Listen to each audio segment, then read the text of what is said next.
What is the hardest part about watching me grow up? Oh man.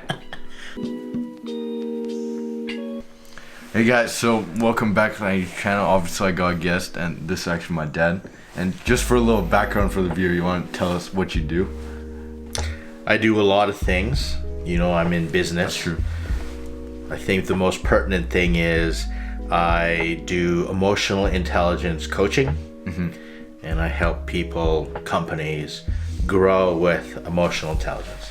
So obviously having that as a dad is a very interesting experience. So today I'm just gonna ask you some questions that I've never really asked you before. See what you got on them, okay?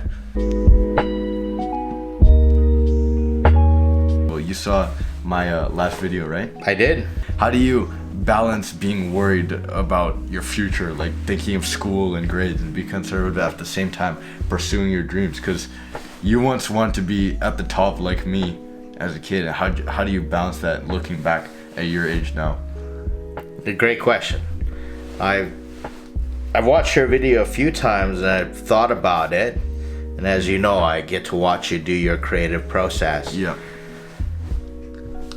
Let me address your video, my reaction.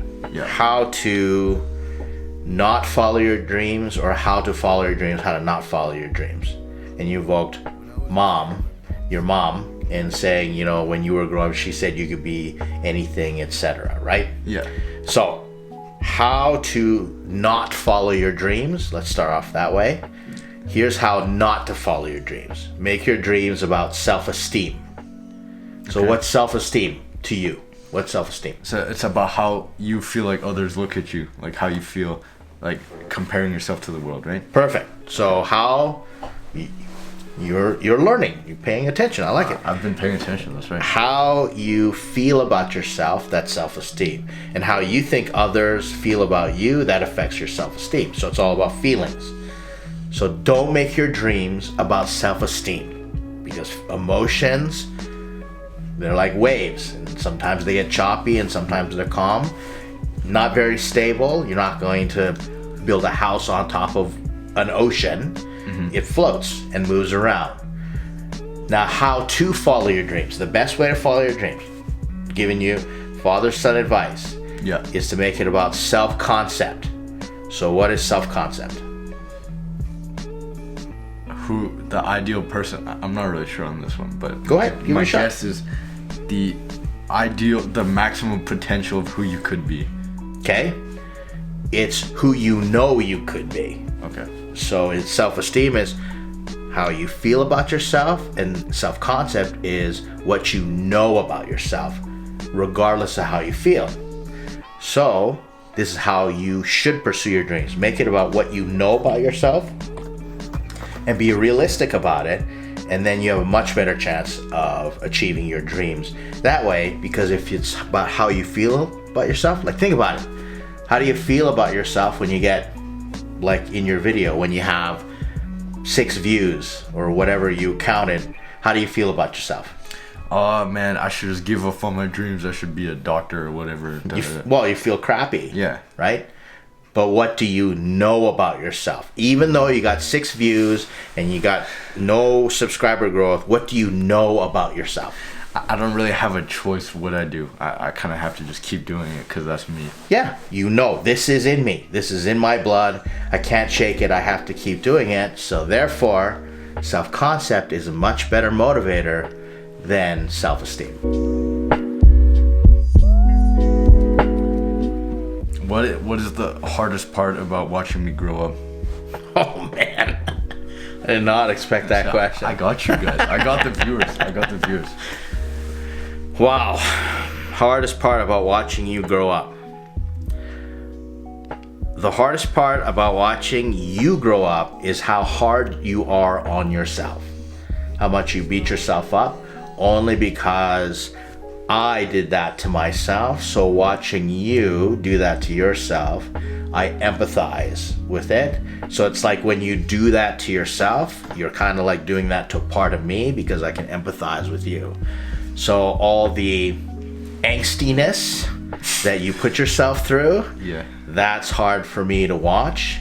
I want to just run in and fix you and tell you to stop and order you around and start teaching you things and everything. It's hard to watch it, especially hard to just let you wallow in your own emotional suffering that you cause yourself. Yeah. When I have years of experience and I can say, that's not going to matter. I could say all these things to try and fix you. You're not going to listen. So the hardest thing is just watching it, stepping back and letting it just naturally happen. Yeah, no, because I was thinking, I was watching like Julian and just watching her. Like I see, when you see yourself in him, like I look at myself at that age and like think like, oh man, if only I knew this, this, and this. And then it's like hard to watch people fall under the same thing, but there's nothing you can do, right? Nothing you can do. And yes, you can have sympathy. So sympathy, here's a little lesson for you. Sympathy is I feel bad that you feel bad. So you want to go and fix it because you're sharing, you're having sympathetic pains. But empathy is I know you feel bad, but I'm willing to empathize what is best for you versus what I want for myself out of my own sympathy. So when we use empathy, such as with your younger brother, you can say, I've gone through that before. He's not going to listen, just like I wouldn't listen, so I'm going to leave him alone. Same way that I leave you alone because, come on, let's be real about this. You're not going to listen anyway. I mean, that's true. I think, yeah, I'm not going to listen no matter what. So, as a parent, what's the right balance between stepping in and letting them grow up? Like, where's the balance? The only time that parents should step in, this is what I figured out, is when you're going to go drive off a cliff or put your hand on a stove or do something to permanently wreck yourself. Then I have to step in.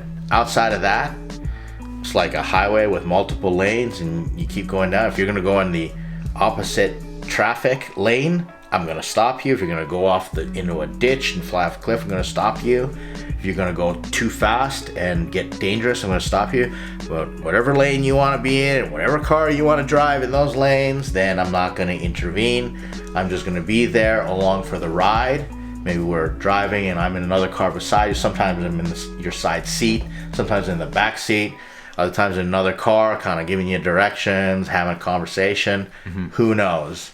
But that's when I think parents should intervene. That's what I'm trying. It's not easy with you, especially, but I'm trying. Okay, well, I was also wondering what you'd answer that question with. So, but I think it's a good question. Think that just about covers everything I got today. Well, I appreciate you having me on. And what are the viewers supposed to do now? Subscribe, leave a like, put in a comment, support the channel, all that stuff. I think it's really important conversation to have. I appreciate you actually inviting me on, even though it's kind of like my idea to do that. Okay, well, that sounds great. All right.